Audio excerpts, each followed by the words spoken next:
Theme होची रक्तहीनता कोन और यार प्रतिरोध बा निराकरण। ताले आमे प्रथमे जानिबा रक्तहीनता कोन। साधारण आमे कोनती शरीर रे रक्तर परिमाण कम हेले आमे ताकू रक्तहीनता बोली कहबा।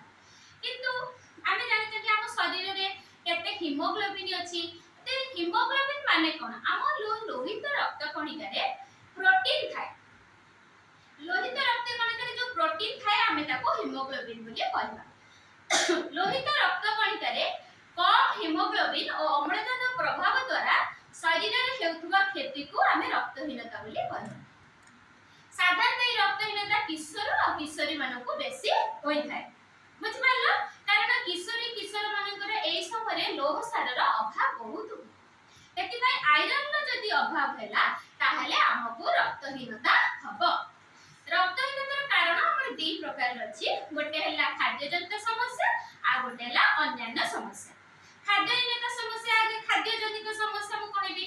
खाद्यजन्य समस्या हैला माने हमर हैला लोह सारर अभाव।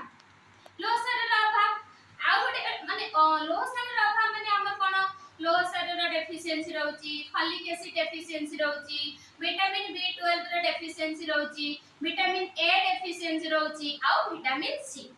एला खाद्यजन्य समस्या। आ गोटे हैला असंतुलित आहार।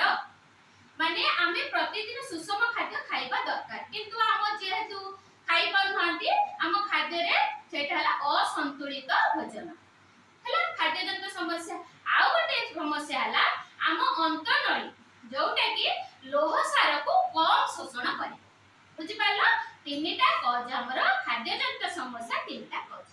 गोटे हैला कोन को असंतुलित आहार आ गोटे हैला माने लोह सार रो अभाव, फॉलिक एसिड रो अभाव, विटामिन B12 रो अभाव, विटामिन A और C रो अभाव। आउ अंतनळी कोन करे लोह सार को कम शोषण करे। एटा हैला खाद्यजनित समस्या। अन्य समस्या कोन? अन्य समस्या हैला हमर जदी किशोर किशोर मानको बारंबार कुर्मी होबो ताले हम देह रे रक्तहीनता देखा देबो। आउ कोन होबो बारंबार कोन होबो हमर जो मासिक ऋतुस्राव हेले किशोर माने किशोरी मानकर माने रक्तहीनता देखा देबो अत्यधिक ऋतुस्राव। हैला आउ गोटे कारण हैला हमको जदी हमर जदी मलेरिया हबो हैला जदी मलेरिया हबो ताले हमको रक्तहीनता देखा देबो। ए छडा आउरी अछि हमर टीबी अछि, एड्स अछि, ए छडा भी अछि।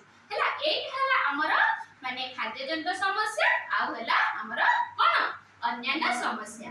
एमे हमर रक्तहीनतार निराकरण हमें पढबा। रक्तहीनतार निराकरण कोन कोन हमें उपाय कले हमको रक्तहीनता हबो नाही। कोन करिबा हमें सबदिन लोह सार युक्त खाद्य खाइ। 1 पॉइंट 2 पॉइंट लोह सार युक्त खाद्य को गुडा साधारणतः हमें खाइबा मांडिया, बाजरा, कंचा कदली, पाचिला कदली, अंडा, माछ आ सोयाबीन, साग, फल, पनीपरिबा, चिना बादाम, गुड़ ये सब लोह सार युक्त खाद्य हमें प्रतिदिन खाद्य रे ऐड करबा। आ गोटे कथा हला प्रतिदिन खाद्य रे विटामिन C युक्त खाद्य खाइबा। विटामिन C कोन अळा, लेंबू, कमला, पिचुड़ी ये सब प्रत्येक दिन खाद्य रे हमें ऐड करबा।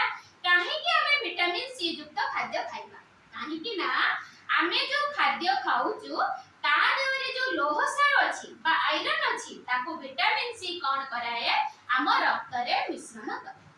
बुझि पारलो आ गोटे कथाला 4 पॉइंट कोन फल आ पनीपरिबा को सबदिन खाद्य रे ऐड करबा।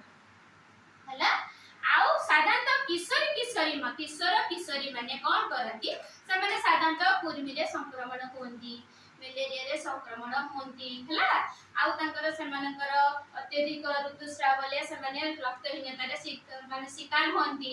ए सब को से माने कोन करिवे टिके परिष्कार परिच्छन्नता बा सचेतनतार सहित से माने रखिबे।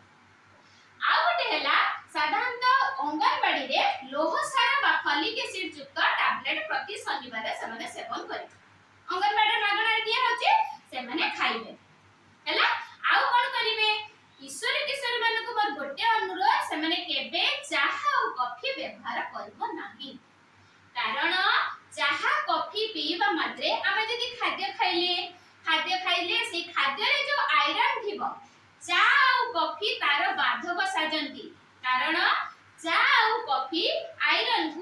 ରକ୍ତରେ ମିଶେଇ ଦେବେ ନାହିଁ ସେଥିପାଇଁ ଆମେ ଚା ଆଉ କଫି को अवॉइड करबा साधारणतः किशोर किशोरी माने ହେଲା ପ୍ରାୟ ବଡ଼ ଲୋକମାନେ ପିଅନ୍ତି କିନ୍ତୁ ଖାଇବା 1 ଘଣ୍ଟା ପରେ ଯଦି ହବ ତ ଚା କଫି ସେମାନେ ବଡ଼ ମାନେ ନେଇ ପାରିବେ ଛୋଟ ମାନେ ପିଇବା ଆବଶ୍ୟକ ନାହିଁ ଆଉ କଣ କରିବ ସବୁବେଳେ शुद्ध विशुद्ध जल व्यवहार करिवो जदि पाइप जल व्यवहार करूछ ताकू फुटेकी किबा ताकर फिल्टरिंग करके पानी पीबो आउ कोन करिवो खाद्य खाइबा पूर्वरु बा झाड़ा जीवा परे हाथ को परिष्कार परिच्छन्न करिवो सबुबेले हाथ धोआ प्रति ध्यान रखिवो बुझि पाइलो आउ पाइखाना को गला बेले चप्पल पिंधि के पाइखाना यूज करिवो बुझि पाइलो एई सब आमे निराकरण जदि करिबा ताहाले जाय कि आमे सुस्थ रे बंची पारिबा कारण एई समय साधारणतः हमर लोह सार रे अभाव प्राय तो काण को माने थारे बेसी देखा जाय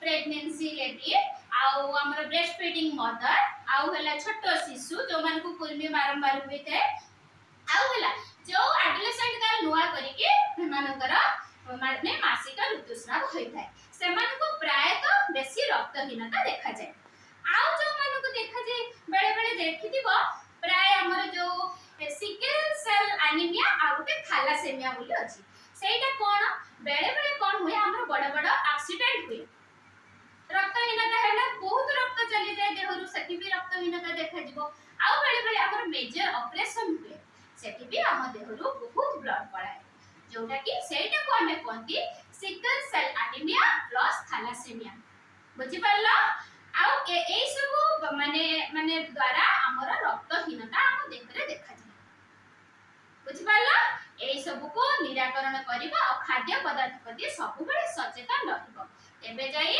हमर लोह सारर केबे अभाव हबो नाही।